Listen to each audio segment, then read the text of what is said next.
আসসালামু আলাইকুম দর্শক ভাইয়েরা, হিন্দু ভাইগরে নমস্কার। তো আমি একটা বিশেষ আলাপ নিয়ে আইলাম, মানে এই যে এই মানুষটা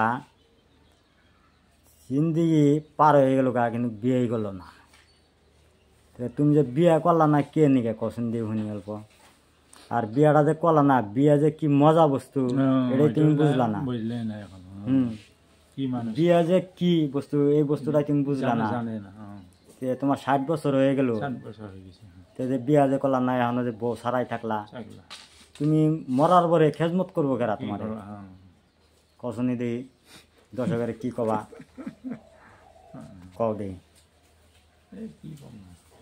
কও যে বিয়া করছো না করো নাই ক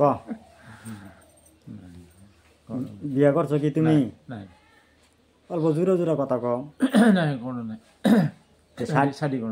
শাদি করা নাই?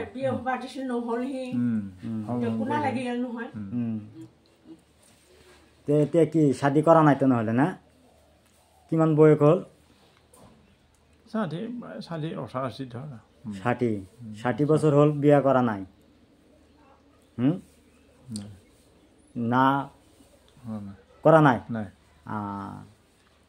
তেতিয়া কি শাদি করবার ইচ্ছা আছে? আৰু শাদি এতিয়া বেমাৰটো ভাল হ'লে আৰু শাদি 60 বছৰ হ'লেও শাদি কৰে মানুহ। 60 বছৰ হ'লেও শাদি কৰি চলি আছে, চলি ল'ৰা ছোৱালী ডাঙৰ হয়, বিয়া বাৰু হয় 60 বছৰ দেখিছোঁ আৰু এনেকুৱা। এতিয়া তোমাৰ 60 বছৰ হলেও এখনো যে তুমি বিয়া করলা না, বিয়াটা করা লাগছিল তোমার? করা লাগছিল।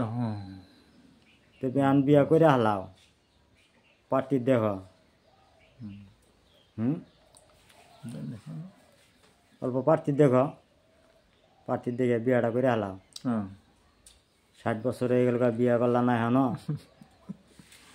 বিয়া যে কি মজা এটা তো আর বুঝলা না। একটা পোলাবান যদি থাকতো তোমার, তুমি মরার পরে শ্মশান ঘাটে তোমার নেওয়া যাবে তো কোনো হিরি নাই। যে ভাই আছে, ভাই থাকলে কি হবো? নিজের আর পরে তোমার ভাইও তো তোমার বালাই দেহে দেহে না? তোমার হুরু না? তোমার হুরু ভাই এটিও না? তোমার হুরুটু শাদি করিলে তুমি শাদি করা নাই? আচ্ছা ঠিক আছে।